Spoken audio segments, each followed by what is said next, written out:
Mirado mpihira dia ambassadeur ny MPTC. Amma hoe ankizy sy tanora zany aloha izay ilay averina foana hoe ho avin'ny firenena.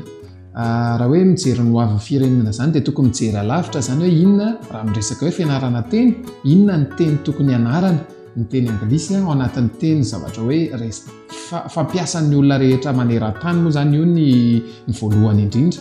Dia hitako hoe zavatra tokony ho hainy ny tanora amin'izao fotoana izao. Eo ihany koa nefany hitako hoe efa manomboka melina amin'izay tena anglisy izay ny tanora na amin'ny resaka mozika izany na amin'ny resaka fijerena horonan-tsary, fialamboly marobe. Ny fampianarana teny anglisy eto Antananarivo eto Madagasikara, marobe ireo sekoly milaza hoe afaka mafy teny anglisy amin'ny fotoana fohy.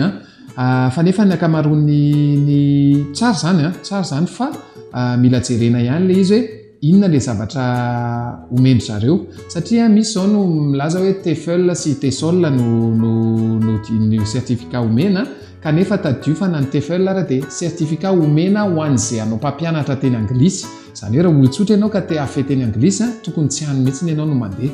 Ny MPTC nefany afaka manome karazana certificat internationaux amin'ny resaka fianarana sy fifehezana ny teny anglisy.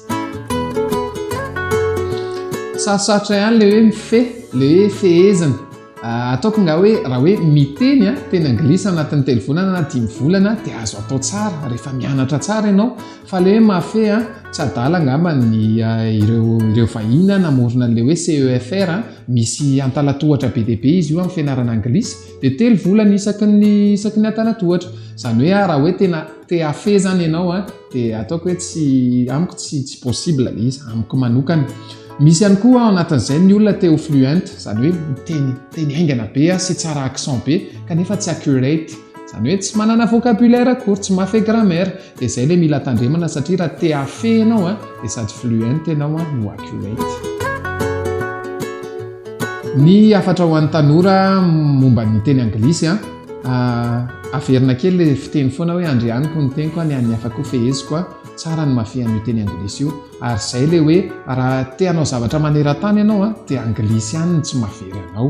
Mahafinaritra be ilay fitiavantsika teny anglisy fa tsara ihany koa tsika mafehy anazy ka tongava aty amin'ny MPTC fa MPTC afaka manampy anao hafehy an'izany teny anglisy izany.